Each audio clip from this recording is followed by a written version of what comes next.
এটা হচ্ছে গাজীপুর শ্রীপুর তুলা গবেষণা কেন্দ্র। প্রত্যেকদিন বিকেলবেলা এখানে প্রচুর লোক হয়, পিকনিক স্পটের মতো। চারিদিকে সবুজ ঘাস, মনোরম পরিবেশ, ঠান্ডা আবহাওয়া, মানুষের সমাগম। একটা পিকনিক স্পটের মতো। এভরিডে বিকেলবেলায় মেলার মতো বসে, শয়ে শয়ে লোক এখানে সেখানে সময় কাটাইতে আসে। সুন্দর একটা জায়গা।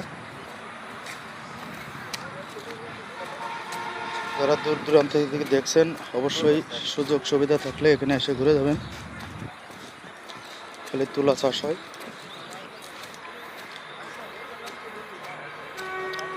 বিশাল এরিয়া।